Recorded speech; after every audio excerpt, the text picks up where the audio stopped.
Pelayanan kesehatan lingkungan adalah suatu kegiatan atau serangkaian kegiatan yang dilakukan untuk mewujudkan lingkungan yang sehat, baik dari segi fisik, kimia, biologis, maupun sosial. Kegiatan pelayanan kesehatan lingkungan di Puskesmas terdiri dari 3 kegiatan. Yang pertama, kegiatan konseling, yang kedua, kegiatan inspeksi, dan yang ketiga adalah kegiatan intervensi.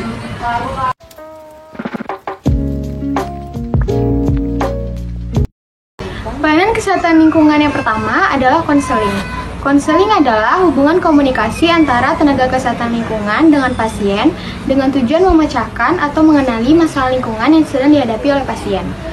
Ada 6 langkah dalam konseling yang disingkat dengan 17. Sa artinya salam dan sambut, T artinya tanyakan, U artinya uraikan, Tu artinya bantu, J artinya jelaskan, dan U artinya ulangi. Berikut adalah video konseling tentang penyakit flu burung.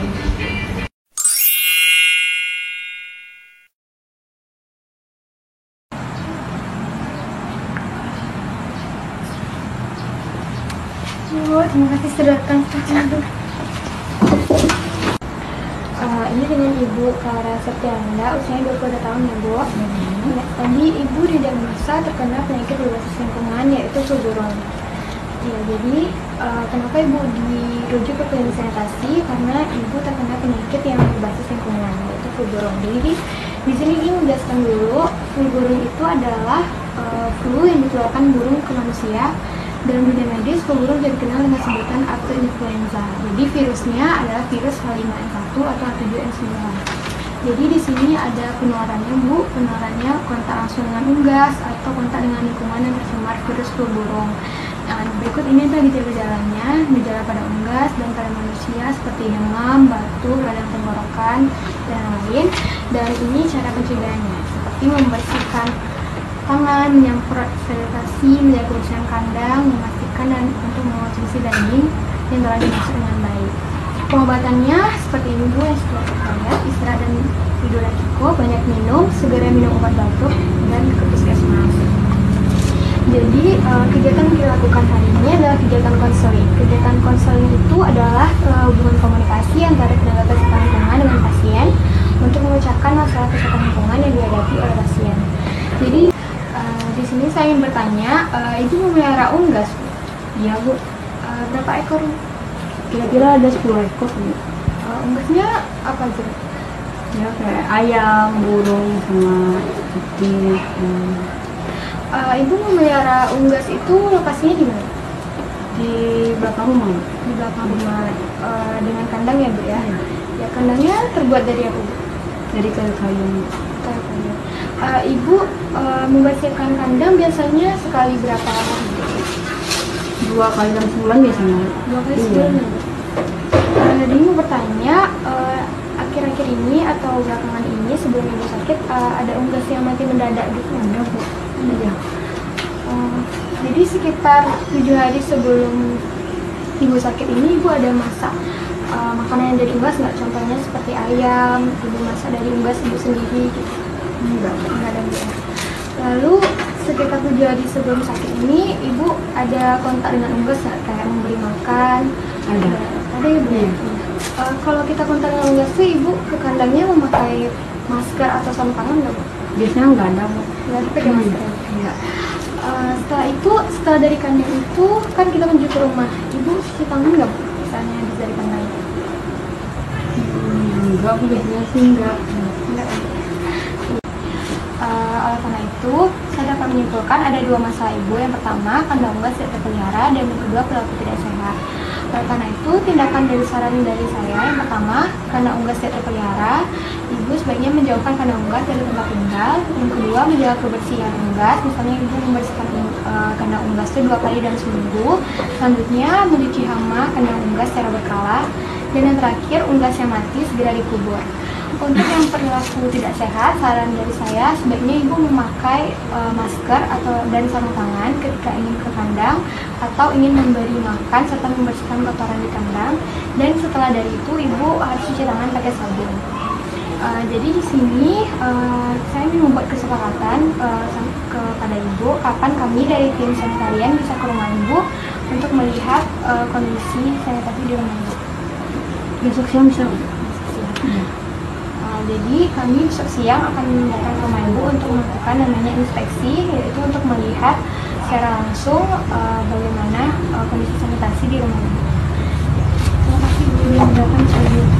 Berdasarkan hasil konseling yang kita lakukan, didapatkan dua masalah pasien. Yang pertama, kandang unggas tidak terpelihara, dan kedua adalah perilaku tidak sehat.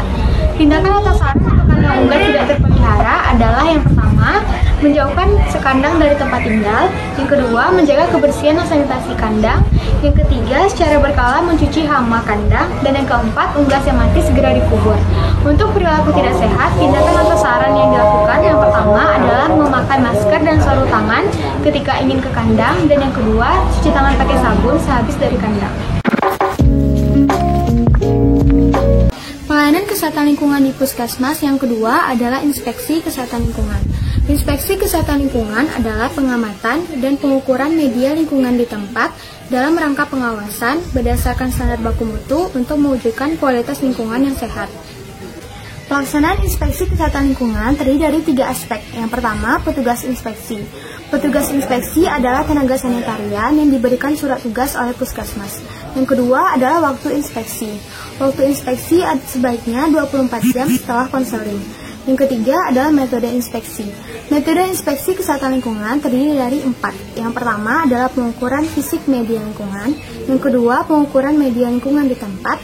Yang ketiga, uji laboratorium. Dan yang keempat, analisis risiko kesehatan lingkungan.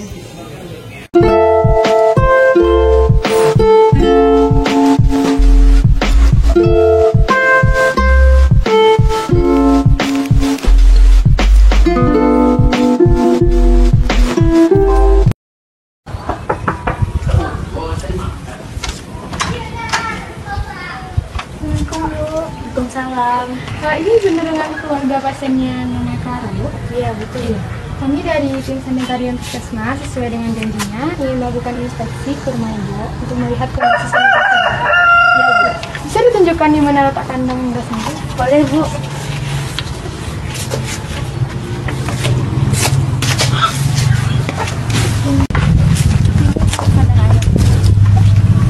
Kandang ada 2 gitu ya, Bu? Iya, Bu. Di sana juga ada di sebelah sana. Jadi sekarang ayamnya ada berapa ekor nih, Bu?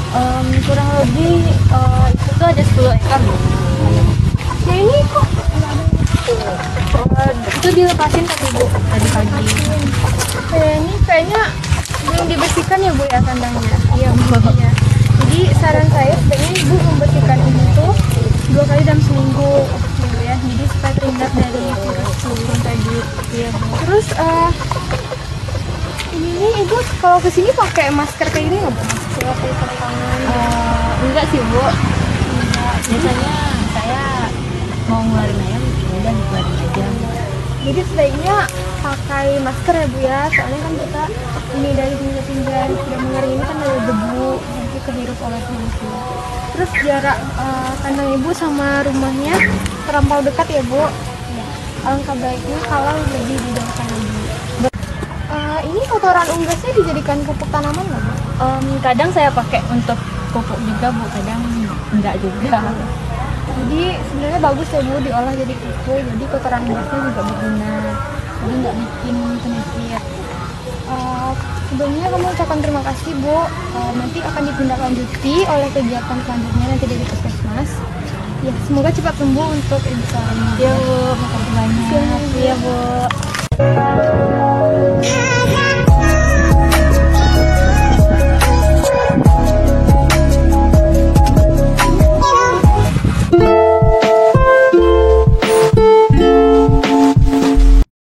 Metode inspeksi kesehatan lingkungan yang kedua adalah pengukuran media lingkungan di tempat.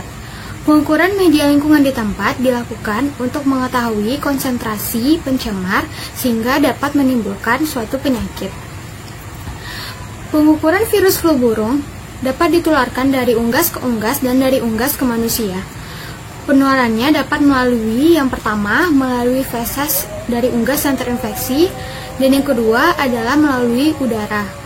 Untuk itu, dalam pengukuran media lingkungan di tempat untuk flu burung tidak dapat dilakukan di tempat. Harus diuji di laboratorium.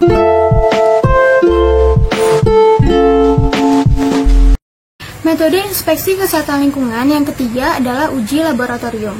Uji laboratorium dilakukan untuk memeriksa sampel feses hewan dan sampel pada manusia yang terinfeksi virus flu burung.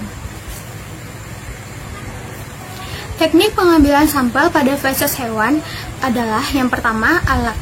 Alat yang diperlukan yang pertama adalah APD berupa sarung tangan dan masker. Yang kedua adalah alat usap steril dari ujung rayon. Yang ketiga adalah tabung kriovial yang berlabel. Dan yang keempat adalah spidol yang tahan air. Berikut adalah alat yang digunakan untuk memeriksa sampel feses pada hewan unggas.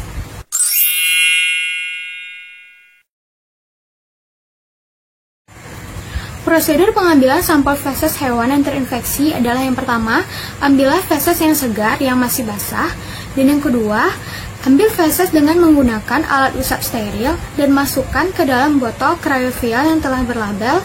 Yang ketiga, feses akan diperiksa di lab.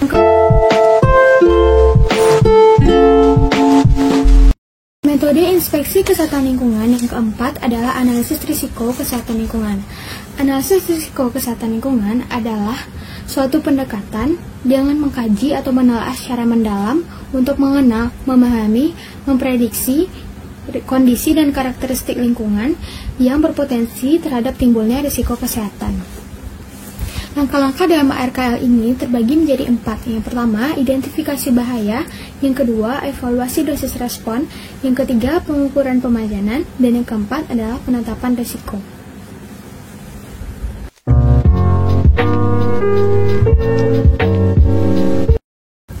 Langkah yang pertama dari ARKL adalah identifikasi bahaya. Identifikasi bahaya adalah proses kualitatif untuk mengenali berbagai macam bahaya, mulai dari faktor risiko lingkungan, sumber-sumbernya, serta toksisitasnya. Identifikasi bahaya untuk penyakit flu burung terdapat 2 bahaya, yaitu bahaya fisik dan bahaya biologis. Bahaya fisik bersumber dari kebersihan kandang unggas dan bubuk tinja yang sudah kering terhirup oleh manusia, dan yang bahaya biologis adalah virus flu burung, yaitu virus H5N1.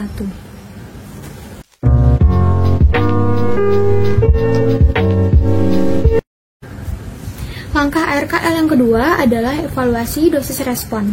Dosis respon adalah hubungan antara jumlah total suatu agen yang diberikan, diserap, diterima oleh suatu organisme, dan perubahan yang terjadi pada suatu organisme. Evaluasi dosis respon dilakukan untuk yang pertama mengetahui jalur pajanan dari suatu agen risiko, yang kedua memahami perubahan, gejala, atau efek yang dihasilkan, yang ketiga menetapkan nilai dosis referensi yaitu nilai RFC dan RFD. RFC digunakan untuk udara atau inhalasi, sedangkan RFD digunakan untuk air minum dan makanan. Adapun efek atau gejala yang ditimbulkan dari penyakit flu burung adalah yang pertama pada manusia berupa kenaikan suhu badan 39 derajat Celcius, keluarnya lendir bening dari hidung, batuk dan sakit tenggorokan, nafsu makan berkurang, muntah dan nyeri perut, serta sesak napas dan radang paru-paru. Sedangkan pada hewan, gejalanya adalah jengger berwarna biru, adanya borok atau luka di kaki, dan keluarnya lendir dari rongga hidung.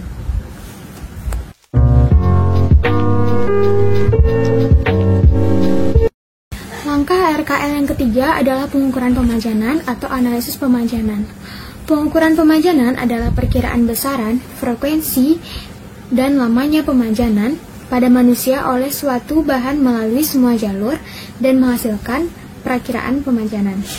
Untuk penyakit flu burung, jalur pemajanannya terdiri dari 2, yaitu inhalasi dan dermal. Inhalasi bersumber dari tinja yang sudah mengering sehingga menjadi bubuk yang terhirup oleh manusia, sedangkan dermal terjadi antara kontak manusia dengan tinja hewan yang telah terinfeksi. Titik pemajanannya yaitu pada saat manusia berkontak dengan tinja hewan yang telah terinfeksi.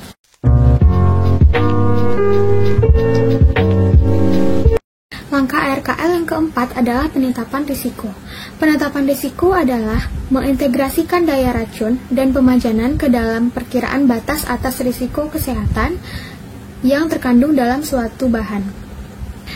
Risiko-risiko yang menyebabkan gangguan flu burung pada unggas adalah yang pertama, kebersihan kandang unggas yang tidak melakukan disinfeksi. Yang kedua adalah personal hygiene dari penjamah unggas.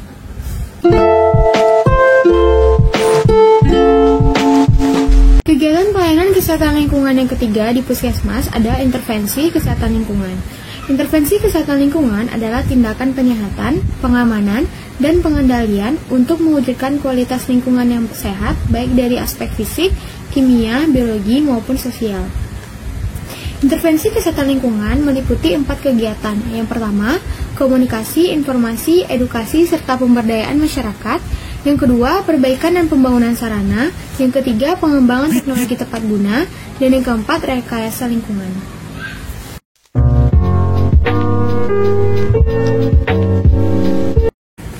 Kegiatan intervensi kesehatan lingkungan yang pertama adalah komunikasi, informasi, edukasi, serta pemberdayaan masyarakat. Kegiatan ini ditujukan untuk meningkatkan pengetahuan, kesadaran, dan perilaku masyarakat terhadap masalah kesehatan dan upaya yang diperlukan sehingga dapat mencegah penyakit atau gangguan kesehatan akibat faktor risiko lingkungan. Untuk penyakit flu burung, kegiatan komunikasi, informasi, edukasi yang dapat dilakukan adalah yang pertama, sosialisasi flu burung dan influenza pandemi dengan tujuan untuk agar masyarakat mengetahui, mengerti, dan memahami tentang penyakit flu burung. Sasarannya adalah seluruh aspek dari masyarakat. Yang kedua adalah membuat jejaring pelaporan dini. Kegiatan ini bertujuan untuk agar informasi kasus dapat diketahui dan diantisipasi secara dini. Sasarannya adalah rumah tangga dan peternak. Berikut adalah video penyuluhan penyakit flu burung. Assalamualaikum warahmatullahi wabarakatuh. Saya Dina Angelika dari Prodi Sarjana Terapan Sanitasi Lingkungan, jurusan Kesehatan Lingkungan, Poltekkes Kemenkes RI Padang, akan memberikan materi mengenai pencegahan flu burung dan virus flu burung. Yang pertama, di sini bisa dilihat bapak-bapak dan ibu-ibu, flu burung adalah flu yang ditularkan dari burung ke manusia. Dalam dunia medis, flu burung juga dikenal dengan avian influenza. Virus ini ditularkan dari unggas ke manusia dan dari unggas ke unggas, yaitu dengan nama virus H5N1 dan H7N9.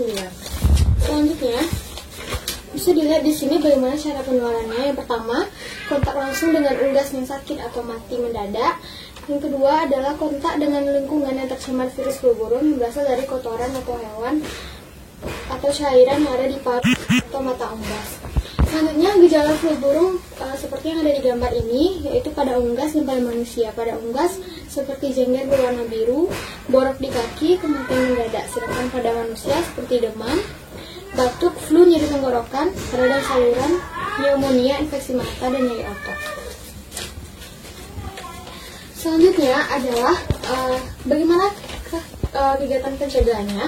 Kegiatan pencegahannya bisa berupa menjaga kebersihan tangan, menyemprotkan sterilisasi area peternakan, menjaga kebersihan kandang, memastikan untuk mengonsumsi daging unggas yang telah matang, selalu gunakan masker dan sarung tangan, dan terakhir rutin mengikuti vaksinasi flu setiap tahun.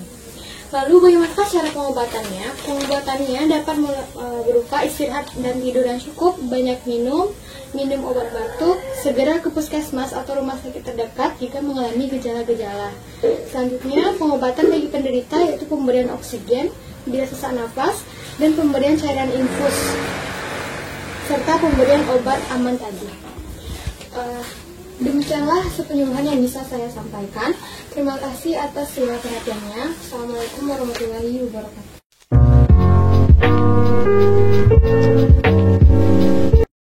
Kegiatan intervensi kesehatan lingkungan yang kedua adalah perbaikan dan pembangunan sarana.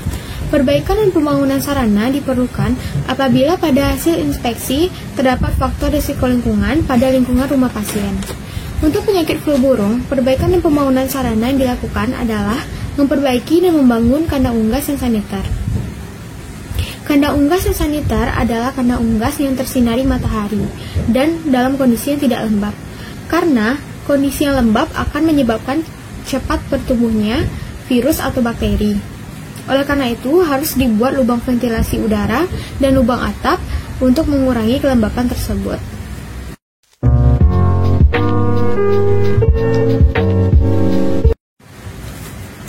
Kegiatan intervensi kesehatan lingkungan yang ketiga adalah pengembangan teknologi tepat guna. Pengembangan teknologi tepat guna adalah upaya alternatif untuk mengurangi dan menghilangkan faktor risiko penyebab penyakit atau gangguan kesehatan. Untuk penyakit flu burung, teknologi yang diterapkan adalah teknologi biosecurity. Teknologi biosecurity adalah cara untuk menghindari kontak antara hewan ternak dengan mikroorganisme. Teknologi biosecurity ini bisa digunakan dalam peternak dengan skala besar maupun dengan peternak skala kecil. Berikut adalah contoh penerapan teknologi biosecurity, yaitu penerapan teknologi biosecurity 3 zona. Resiko penyakit mematikan itu bisa dicegah mulai dari hulu, yaitu di peternakan. Salah satunya peternakan sumber unggas di Parung, Bogor, Jawa Barat yang menerapkan sistem peternakan biosecurity 3 zona. Biosecurity disebut juga peternakan dengan konsep sehat agar mencegah infeksi terhadap unggas dan manusia. Saya pun berkesempatan melihat lebih jauh. Bagi siapapun tak mudah untuk memasuki kandang. Di zona 1 atau zona merah, kendaraan yang masuk harus disemprot dengan desinfektan. Bahkan saya juga harus melewati lorong dengan sensor semprotan air desinfektan. Sedangkan di zona 2 atau zona kuning, manajemen peternakan sudah menyiapkan tempat mandi dan berganti seragam kerja.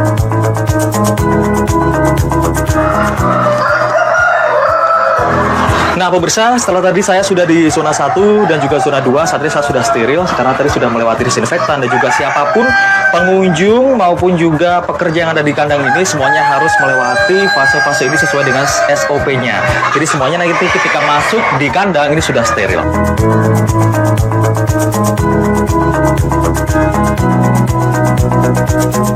Di lokasi kandang inilah bagi pekerja maupun pengunjung sudah bebas masuk ke dalam kandang ayam.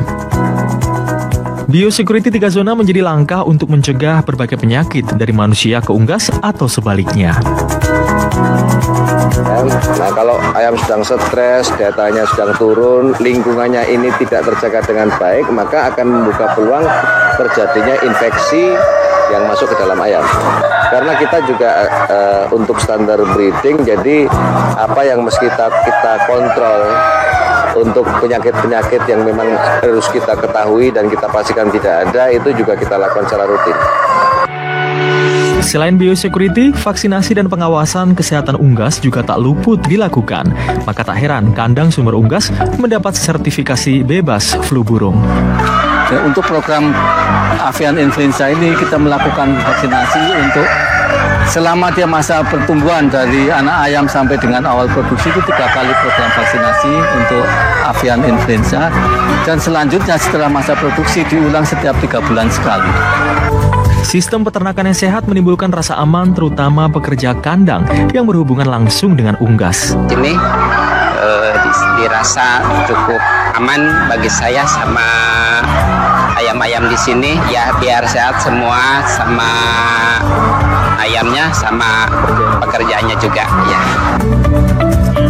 Memang tak semua peternakan melakukan konsep biosecurity.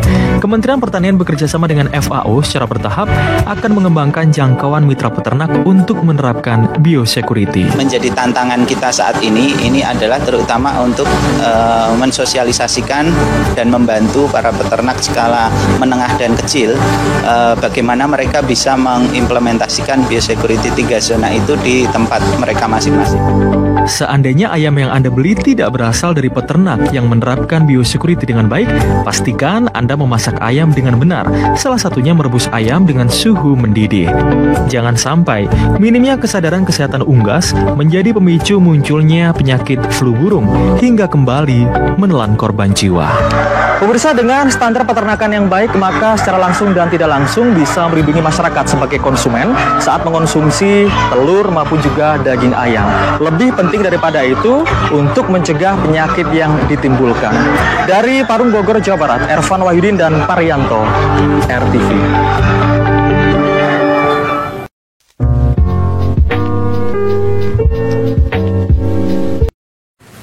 Kegiatan intervensi kesehatan lingkungan yang terakhir adalah rekayasa lingkungan. Rekayasa lingkungan adalah upaya mengubah media lingkungan untuk mencegah pajanan agen penyakit, baik yang bersifat fisik, kimia, maupun biologis. Untuk penyakit flu burung, rekayasa lingkungan yang dapat dilakukan adalah pemberian desinfektan secara rutin pada kandang ternak, dan yang kedua, pemberian vaksinasi secara rutin.